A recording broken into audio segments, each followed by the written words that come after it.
It is the year 2018 and people in society are still fighting for equality. In fact, it's been a big topic of conversation due to the recent Golden Globe Awards in which actors and actresses stood together in a fight against unequal rights. And more importantly, they addressed a lot of the terrible shit that's happened in Hollywood this past 2017. So, it's almost like it was just bound to happen, right? Somebody was just going to come out and speak out with the WWE. Now, here's the thing. This has actually happened before, and we'll get to that in just a moment. So what about now? We are living in the present tense, and of course, something had to get brought up. So, let's take a little bit of time to dive into some of these tweets and some of these allegations, and let's just try to figure out what we can. Stella Kae, who is a former WWE makeup artist, she's also worked behind the scenes as a makeup artist for Celebrity Apprentice and some other TV shows. She recently came out and discussed some of the unequal issues in WWE. In fact, tweet number 1, as people become socially aware in this country, I wonder if WWE will ever address equal pay for women. Now, this is the tweet that started it all. And of course, it really didn't have that much engagement. Now, just keep in mind, Stella Kae is in fact a verified user of Twitter, which doesn't mean any of this is correct or incorrect, but obviously these allegations are pretty serious. So the tweet that follows that one up is, I've heard rumors that there are women on TV still on NXT starting packages of like $45,000. Hashtag time's up. And that tweet is then followed up by another one in which it says, it is speculated that NXT men are making more than main roster women. That is really interesting. And of course, the tweet that got the most engagement was this one. Estimated 2017 WWE earnings reportedly, in parentheses, top male, 12 million. Top female, 400,000. Interesting. Now, Stella coming out and talking about equal pay in WWE has been a really interesting thing because when you look online, a lot of people have been joining the conversation. And we're going to revert back to 2015 when this was actually also something that had been brought up. Now, you're probably thinking, why don't you remember this? And there's probably a lot of good reasons because, well, time has gone on so quickly that it just really wasn't a big topic. Now, AJ Mendez. You all know her, AJ Lee. I'm going to throw this tweet on the board. She responded to Stephanie McMahon, who Stephanie McMahon in 2015 of February had said, thank you, Patty Arquette, for having the courage to fight for women's rights on such a great platform. Hashtag use your voice. And then AJ Lee had responded with, your female wrestlers have record-selling merchandise and have starred in the highest rated segment of the show several times. That tweet was then also followed up with another one. And she says, and yet they receive a fraction of the wages and screen time of the majority of the male roster. Hashtag use your voice. And of course, you knew it. It was just going to happen. Stephanie McMahon had responded to AJ Lee's tweet, and she said, thank you, AJ Lee. I appreciate your opinion. Hashtag use your voice. So obviously, the conversation and topic of equal pay has been a really big one, and it's happened before in the past. And now, all of a sudden, in 2018, almost 3 years later, this has become a big topic. So what's the deal with WWE paying their superstars unequally? Some factors we do have to take into consideration, and this is what I'm seeing online. Some people are saying you have to take into consideration that certain male performers are a part-time basis. They may be doing movies, they may be doing UFC, they may be historically one of the bigger names in WWE, so therefore they warrant that huge paycheck.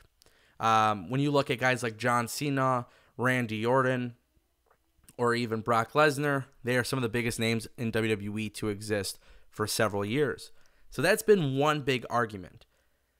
And then the other side of the argument is people are saying, hey, well, these women are good. You have Charlotte, you have Bayley, Sasha Banks, Asuka. You have women that are so talented that they should be given that same exact position.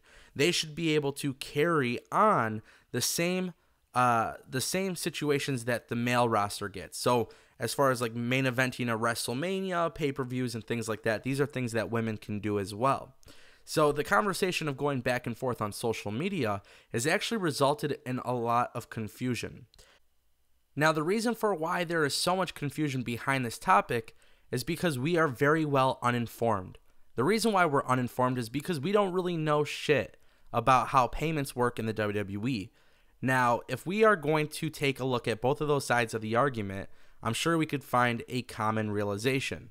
For those people that say guys like John Cena and Brock Lesnar and Undertaker warrant those big paydays because now they are on a part-time basis, they have huge value and huge stock, they do things outside of the WWE that's resulted in their fame and attention and merchandise sales.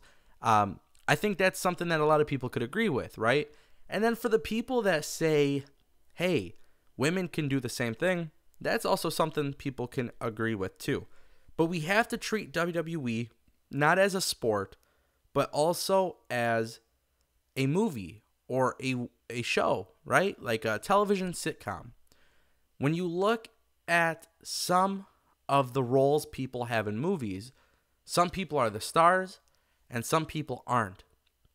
And therefore, you're going to assume that pay realistically isn't going to be equal.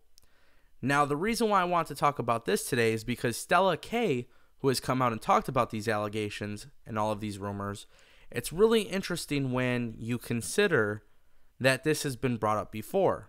So going back to earlier in the video, I had mentioned AJ Lee speaking out.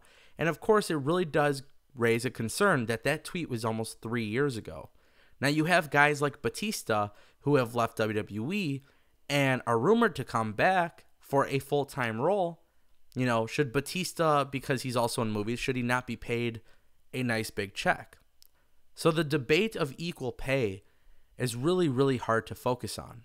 It's really hard to distinguish, equality in this regard. Of course, you want to pay the female more. You want to pay the females more. You want to pay them equally to the men, but you also have to look at merchandising and pay-per-views and what sells. And of course, sometimes in some pay-per-views, honestly, that may be the case. Certain circumstances may be that women are on that pedestal or on that platform, I should say. So if they're on that platform where they are doing bigger things than some of the male superstars, they should be given more pay. And not just more pay, but equal pay. Sometimes even better pay if this is a revolutionary thing. You look at WWE, who has been so focused on this first ever Women's Royal Rumble, and it definitely raises a concern that they're going to make another historical moment happen, but the women aren't being paid as much as they should be. Now, of course, one thing that really caused a lot of concern in this situation was the fact that WWE pays NXT male superstars more than female main roster superstars. So that's pretty concerning. If any of this stuff is actually true, that's definitely concerning because NXT is a developmental brand. And therefore, if WWE is paying NXT superstars more money than the females on the main roster, that is really where the conversation takes a really bad turn. And here's why I say that. NXT is a developmental brand with less merchandising and pay-per-view opportunities than the WWE main roster. The idea of NXT has always been able to establish as a third brand, but also getting people geared towards the main roster. The female superstars who are on Monday and Tuesday television and Sunday pay-per-views should obviously be given more money. So that's why this conversation is such a big conversation. And of course, equal pay, it really should be a thing. If these reports are true, and Stella Kae, the Twitter user who came out with these reports, if these things are correct and these are things that are really happening in the WWE, then of course there is a huge hypocrisy within this so-called women's revolution. We all know about Ryback, who had come out with WWE and said, listen, you're scripting this show, you can make female superstars, you can make jobbers, you can make these guys as big as you want. It's one of those things where you can push whoever you want, you can make the money however you want. And a lot of people came out in a disagreement with that, saying only certain people really have what it takes to be the top guy, and WWE can't control that. And to that, I say, I want to know what WWE would be doing with other superstars. that were jobbers, right? We all saw Jinder Mahal. WWE made him a world champion. Was it a successful time period for WWE at this time when Jinder was a WWE champion? Some people would say no and say, therefore, Ryback was wrong. Let me know what you guys think about equal pay in the WWE, and do you guys think these reports are true?